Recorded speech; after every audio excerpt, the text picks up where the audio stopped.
चलिए, तो देखिए अभी तक जितने भी प्रश्न हमारे थे वो सभी प्रश्न जो थे वो द्विघात बहुपद के थे। ठीक है, जितने भी प्रश्न हमारे थे अभी तक द्विघात बहुपद के थे।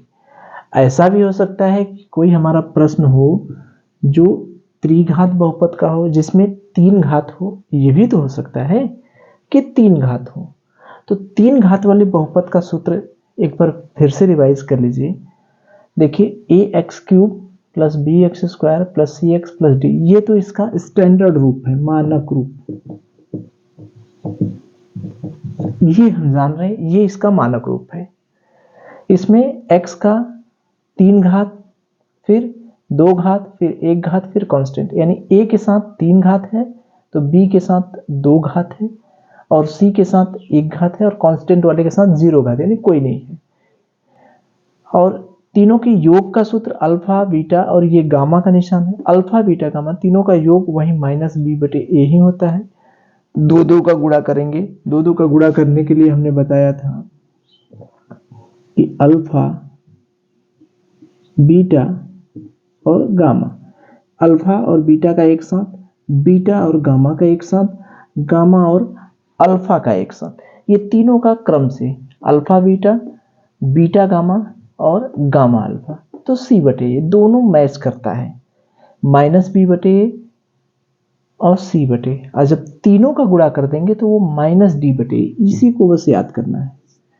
तीनों का गुणा कर देंगे तो -d/a, alpha plus beta plus gamma plus वाले में -b/a, दो वाले में c/a और प्लस, देखिए ये प्लस होता है, सॉरी ये माइनस होता है, ये प्लस होता है, फिर ये माइनस, ये सिस्टम चलता है। प्लस वाला जो जोड़ेंगे तो माइनस होगा, गुणा करेंगे तो प्लस होगा, फिर तीनों का गुणा करेंगे, दो का गुणा करेंगे तो प्लस होगा और तीनों का गुणा करेंगे तो -d/a, ये सूत्र है। अब सवाल हम लोग देखें अपना, f(x) = x³ - 5x² - 2x + 24 के 2 शून्य का गुणनफल है। इसके 3 शून्यक हैं, तो एक अल्फा, एक बीटा, एक नया हो गया गामा। क्या हो गया? गामा। 2 की जगह जहां 2 शून्यक थे उसकी जगह कितने शून्यक हो गए? 3 शून्यक। और सिस्टम सब वही है, जैसे हमने उसका प्रश्न किया वैसे ही करेंगे। अल्फा बीटा गामा, ये 3 शून्यक हो गए। अब 2 शून्यकों का गुणनफल दिया है, यानी 2 का, किसी 2 का, माने अल्फा इंटू बीटा का मान हमने मान लिया 12, ये दिया है। 2 शून्यकों का गुणनफल, यानी क्रम से ले लिए दोनों, ऐसा नहीं कि बीटा का मान लेंगे तो नहीं, ये भी होगा, तो हमने क्रम से ले लिया। 2 का गुणनफल 12 है, तो शून्यक ज्ञात कीजिए। ये शून्यक हमें बताना है कि बताइए कि शून्यक क्या होगा। तो देखिए, जैसे हमने द्विघात वाले में पहले योग का सूत्र लिखते थे, फिर गुणनफल का सूत्र लिखते थे, तो ऐसे 3 ठो है इसमें। तो पहले योग वाला सूत्र लिखेंगे, फिर 2 का गुणा वाला सूत्र लिखेंगे, फिर तीनों गुणा वाला सूत्र लिखेंगे, अल्फा बीटा गामा। इन तीनों सूत्र से कुछ ना कुछ तो निकलेगा, ठीक है। तो इसमें पहले a का मान, b का मान, c का मान, d का मान, सब मान पता चलेगा तब तो सूत्र लिखेंगे। a का मान क्या है? x³ का गुणांक यानी 1। b का मान क्या है? x² का गुणांक, ax² + bx + cx + d, यही है। b का मतलब x² का गुणांक यानी -5, c का मतलब x का गुणांक -2, d का मतलब क्या है? कांस्टेंट वाला टर्म्स, ये। तो तीनों को जोड़ दीजिए, तीनों को जोड़ दिया हमने। तीनों को जोड़ने पर आ रहा है, ये देखिए, तीनों को जोड़ दिए तो क्या है? b/a माइनस b/a, b/a का मतलब -5/1, यानी क्या आ गया? यहां से पता चला कि alpha plus beta plus gamma बराबर हो गया 5। यहां से एक चीज पता चला, तीनों को जोड़ दिए तो 5 आ गया, -b/a। ठीक, दो दो का गुणा करके देखिए, एक चीज यहां से पता चला। अब दो दो का गुणा करके देखिए क्या है, यहाँ इसका मान है 12, क्या है c/a, इसका मान है 12 plus beta gamma plus gamma alpha बराबर c का मतलब -2/a का मतलब 1, यानी हाँ दूसर का हो गया 12 plus beta gamma plus gamma alpha बराबर -2। ये यहां से दूसरा चीज पता चल गया। उसको पक्षांतर भी तो कर सकते हैं।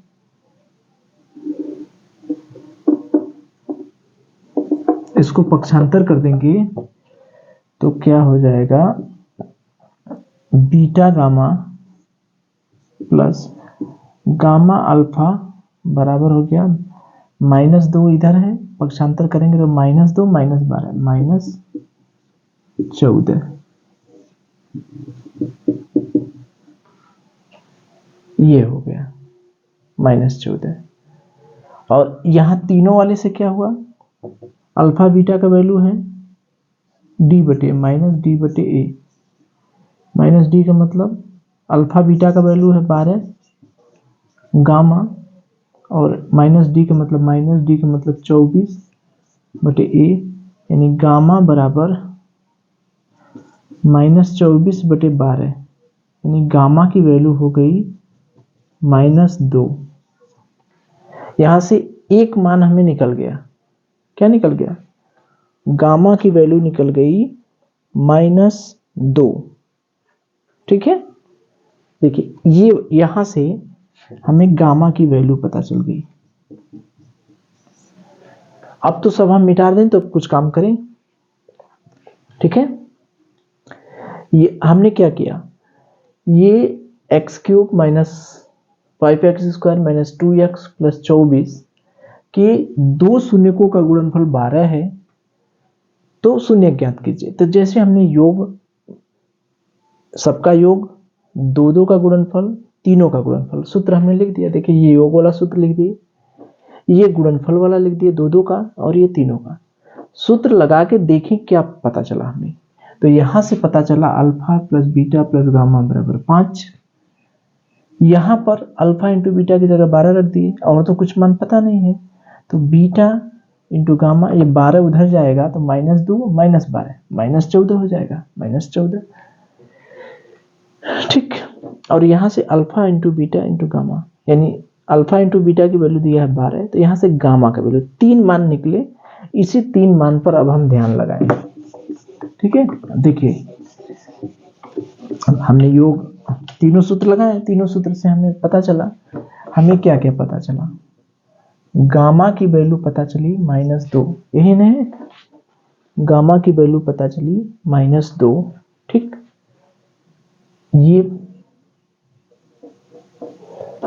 Alpha plus beta plus gamma बराबर 5, ये पता चला, इसको मिटा दें। ठीक, दूसरा क्या पता चला, beta gamma plus gamma alpha बराबर -14, ये दूसरा। और तीसरा पता चला गामा की वैल्यू -2, यही 3 पता चला हमें। ठीक है, ठीक है, तो देखिए ये हमने कुछ नया तो किया नहीं, हमने योग वाला सूत्र लगाए, दो दो के गुणनफल वाला सूत्र लगाए, तीनों के गुणनफल वाला सूत्र लगाए, तो हमको यही 3 चीजें पता चली। हमने जहां जहां अल्फा इंटू बीटा था वहां 12 कर दिया, तो 3 चीज पता चला। 3 समीकरण हमारे पास है, 1 2 3। अब इसमें एक मान तो हमें पता चल गया, एक शून्य, अल्फा बीटा गामा, गामा की वैल्यू हमें पता चल चुकी है। अब देखिए गामा का मान हम पहले और दूसरे में रख देंगे तो कुछ न कुछ तो निकलेगा। गामा बराबर -2 समीकरण 1 में रखने पर रख दीजिए अल्फा प्लस बीटा, यहां से गामा की जगह रख दिए -2 बराबर 5 में अल्फा प्लस बीटा बराबर 5, 2 उधर जाएगा जुड़ जाएगा 7। यहां से ये पता चला अल्फा प्लस बीटा की वैल्यू 7। इसमें रख के देखिए समीकरण 2 में गामा बराबर -2 समीकरण 2 में रख के देखिए, रखिए भैया बीटा गामा की जगह -2 प्लस गामा की जगह -2 अल्फा बराबर -14, ठीक, यानी -2 बीटा -2 अल्फा बराबर -14। तो यहां से -2 हम कॉमन लेंगे तो अल्फा प्लस बीटा बराबर -14। अब यहां से देखिए, अब भाई सब तो मिटा दें, इसका क्या काम है, योग वाला गुणनफल वाला ये सब सूत्र तो हम लोग समझ ही गए हैं, अब इसकी तो कोई जरूरत नहीं है। अब चलिए, अब यहां से अल्फा प्लस बीटा बराबर -14 बटे -2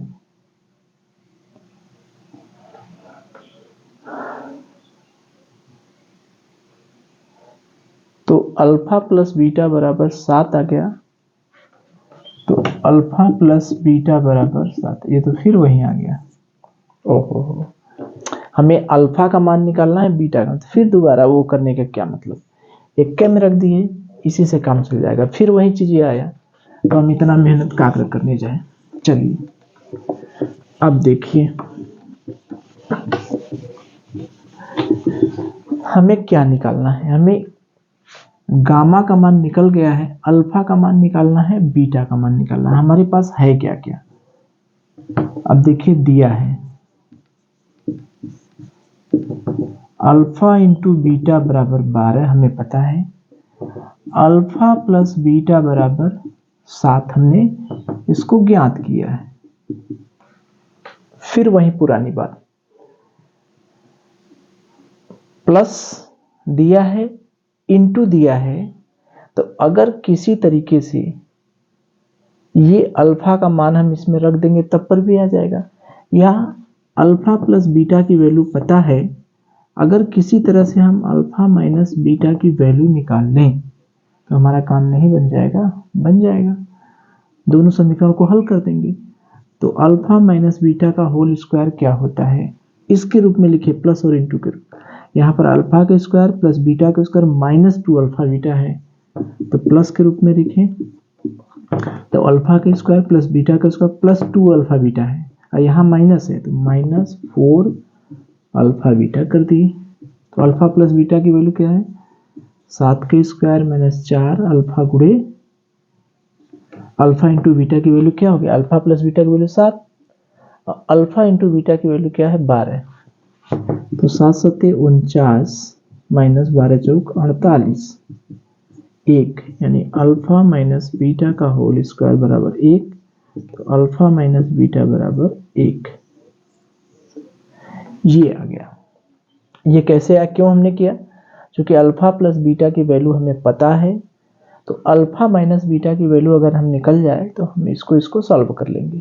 तो अल्फा माइनस बीटा की वैल्यू निकालने के लिए हम उसका प्लस और इंटू वाला सूत्र लगाते हैं, फिर वही ए स्क्वायर बी स्क्वायर वाला। यहाँ से alpha square plus beta square -2 alpha beta है, यहाँ पर alpha square plus beta square +2 alpha beta है, हमें माइनस लाना है तो 4 घटा दिए 1 आ गया। अब देखिए, अब सबको गायब कर दीजिए, अल्फा माइनस बीटा बराबर 1, ये भी ज्ञात हो गया। तो अब निकल जाएगा हमारा अल्फा प्लस बीटा बराबर 7, अल्फा माइनस बीटा बराबर 1, दोनों को जोड़ दीजिए, बी कट गया, 2 अल्फा बराबर 7 1 8, अल्फा बराबर क्या हो गया 4। आप घटा दीजिए अल्फा प्लस बीटा बराबर 7, अल्फा माइनस बीटा बराबर 1, घटा दीजिए, चिन्ह बदल जाएगा, एक माइनस से प्लस हो जाएगा, ये माइनस हो जाएगा, ये कट जाएगा, 2 बीटा बराबर 6, तो बीटा बराबर कितना हो गया 3। तो अल्फा का मान आ गया 4 और बीटा का मान आ गया 3। ठीक है, तो हमने क्या किया, हमने इन तीनों समीकरण से सॉल्व करके हमने गामा का मान निकल गया, योग वाले में 2 का गुणा वाला, 3 का गुणा वाले में किए तो गामा का मान निकल गया। उस गामा का मान हमने समीकरण में किसी समीकरण में रख दिया तो अल्फा प्लस बीटा का मान 7 आ गया, इसमें भी रखेंगे फिर वहीं आ गया, तो दोनों में रखने का कोई मतलब नहीं है। तो यहाँ से हमें एक अल्फा प्लस बीटा की वैल्यू 7 पता चल गई, अल्फा इंटू बीटा की वैल्यू 12 पता चल गई। तो अल्फा प्लस बीटा का मान पता है, इंटू का मान पता है, तो जब प्लस और इंटू पता रहे, ये भी देखिए बहुत जगह आएगा, अल्फा प्लस बीटा रहे, अल्फा इंटू बीटा रहे, तो इसकी सहायता से अल्फा माइनस बीटा का होल स्क्वायर का सूत्र हम लगा सकते हैं, अल्फा प्लस बीटा का whole square minus 4 alpha beta. इस सूत्र से हम अल्फा माइनस बीटा की वैल्यू निकाल लिए, आ गया 1, तो 1 आ गया, तो फिर दोनों को हल कीजिए, दोनों को जोड़ दिए, बी कट गया, अल्फा की वैल्यू आ गई 4, घटा दिए तो अल्फा कट गया, बीटा की वैल्यू आ गई 3। यही था हमारा सवाल। तो हमने किया क्या, इस सवाल में हमें शून्य ज्ञात करना था, 2 का गुणनफल दिया था।